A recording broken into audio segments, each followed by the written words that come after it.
அக்கா அடுப்படியில் இன்றைக்கி ஒரே ஒரு கேப்சிகம் ரெட் கேப்சிகம் அக்கா வீட்டில் இருக்குது. அதை இன்றைக்கி அர்ஜெண்ட்டாக ஒரு சட்னி செய்ய போகிறேன். ரொம்ப ரொம்ப ரொம்ப டேஸ்டியாக இருக்கும் அந்த ரெட் கலர் கேப்சிகம் சட்னி. எப்படி பண்ணுவோம் வாங்க பார்க்கலாம். இப்போ ரெட் கேப்சிகம் ஆஃப் அக்கா கட் பண்ணி வச்சுருக்கிறேன். இது வந்து பச்சை மிளகா வீட்டிலே பழுத்தது தான். இது கொஞ்சம் நல்லா டேஸ்ட்டு வேறு மாதிரி கொஞ்சம் நல்லா வித்தியாசமாக நம்மளுக்கு கொடுக்கும். இதே எடுத்து வச்சுருக்கேன். ஒரு 5 கொஞ்சம் காரமாக இருக்கணும்னு. ஒரு பெரிய வெங்காயத்தில் சின்ன சைஸ் தான் 1 கட் பண்ணி வச்சுருக்கேன் நைஸாக. இதை வந்து நம்ம அக்கா இப்போ நல்லா வடை சட்டில் 2 ஸ்பூன் தான் ஆயில் விட்டுருக்கிறேன். அதில் இது எல்லாத்தையும் போட்டுடலாம்.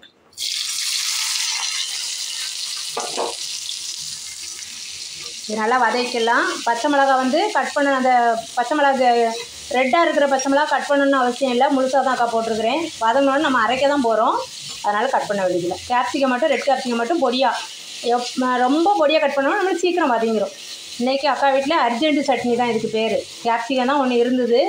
ஓகே, சூப்பராக இருக்கும் இந்த சட்னி. நம்ம என்ன டேஸ்ட்டாக மாற்றிக்கணுமோ இதுக்கு முன்னாடி வச்சு பார்த்துட்டு டேஸ்ட்டாக இருந்துச்சுன்னா அதை எவ்வளோ சீக்கிரம் அர்ஜெண்ட்டாக பண்ணுறதுக்கு ஒரு சட்னினா இதை யோசிச்சிருவேன் அக்கா.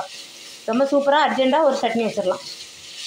இந்த பருப்பு அதை எதை போட்டு வறுக்காமல் டக்குன்னு கட் பண்ணி வதக்கி இன்னும் கொஞ்சம் தான் வதங்கணும். இப்போ இதுக்கு கொஞ்சமாக ஒரு 1/4 ஸ்பூன் கல் உப்பு, புளி பாருங்கள் எவ்வளோன்ட்டு எடுத்துருக்கிறேன், அதையும் போட்டு ஒரு வதக்கும். உப்பு போட்டு வதக்கிட்டோம்னா எல்லாமே நல்லா வதங்கிடும். இதுக்கு வந்துப்பா தக்காளி போட மாட்டேன்க்கா. அதுக்கு நம்ம புளிப்புக்கு என்ன பண்ணலான்னா புளி போட்டுக்கிறோம். அது புளி உங்களுக்கு டேஸ்ட்டு பிடிக்கிற அளவு போட்டுக்கோங்க. இதை விட இன்னும் கம்மியாக கூட போட்டுக்கலாம். இப்போது கேப்சிகம் வதங்கினது போதும். எந்த கேப்சிகம் நம்ம சட்னியோ ஃப்ரைட் ரைஸ் எதுக்கு போட்டாலுமே நம்ம ரொம்ப கேப்சிகம் வேகக்கூடாது. அதனுடைய ஃப்ளேவரே போயிடும் அப்படின்னு அக்காவுக்கு ஐடியா. உங்களுக்குலாம் ஐடியா எப்படி இருக்குன்னு தெரியாது. நான் அப்படி யோசிச்சுப்பேன். இப்போ கொஞ்சமாக ஒரு 1/2 கைப்பிடி அளவு மல்லித்தலை, இந்த மல்லி செடி போட்டுட்டு ஒரு பரட்டு தான் பரட்டணும். இப்போயே அக்கா அடுப்பை ஆஃப் பண்ணிடுறேன்.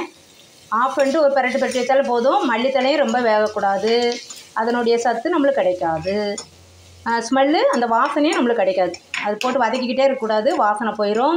அதேமாதிரி கேப்சிகம் அந்த ஃப்ளேவரே நம்மளுக்கு இதாயிரும் ரொம்ப வதக்கணும்னா.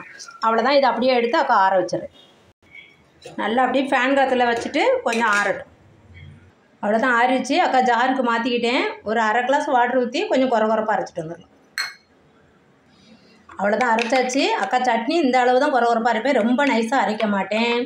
இப்போ வந்து நம்ம இதை பவுலுக்கு மாற்றிக்கலாம். இது நல்லா காரம் தூக்கலாக இருக்கும். உங்களுக்கு காரம் கம்மியாகும்னா அந்த பச்சை மிளகா ஒன்று கம்மி பண்ணிக்கோங்க. இப்போ பவுலுக்கு மாற்றிடுறேன் அக்கா. இப்போ பவுலுக்கு மாற்றிட்டேன் அக்கா. இதுக்கு ஒரு குட்டியாக ஒரு தாளிசம் போட்டுடலாம். ஒரு ஸ்பூன் தான் ஆயில் விட்டுருக்கிறேன், ரொம்ப கம்மியாக விட்டுருக்கிறேன். 1/2 ஸ்பூன் கடுகு, 1/2 ஸ்பூன் உருட்டு பருப்பு கொஞ்சம் சவக்கட்டும். இப்போது உருட்டு பருப்பு சவந்துருச்சு. அக்கா அடுப்பை ஆஃப் பண்ணிவிட்டேன். ஆஃப் பண்ணிவிட்டு தான் அக்கா கறிவேப்பிலை போடுவேன்.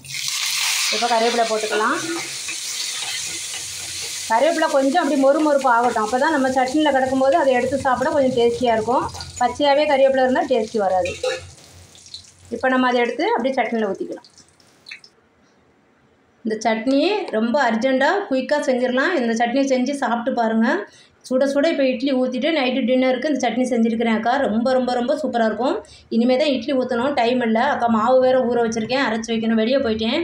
இன்றைக்கி சாய்ராம், அதனால் தேர்ஸ்டே ஆனால் அக்கா சாய்ராம் கோயில் கண்டிப்பாக போயிடுவேன். போயிட்டு பூஜைலாம் முடிச்சுட்டு வர லேட் ஆகிடுச்சு. இந்த சட்னி செஞ்சு பார்த்துட்டு அக்கா கமெண்ட்டில் சொல்லுங்கள் எப்படி இருக்குன்னு சொல்லி. ரதியா அடுப்படிக்கு சப்ஸ்கிரைப் பண்ணுங்கள், லைக் பண்ணுங்கள், ஷேர் பண்ணுங்கள். ரொம்ப ரொம்ப ரொம்ப ரொம்ப சூப்பராக இருக்கும். இது நம்ம க்ரீன் கேப்சிகம் இருந்தாலும் இதே மாதிரி டேஸ்ட்டில் செஞ்சுருங்க. ரொம்ப சூப்பராக இருக்கும். தேங்க்யூ.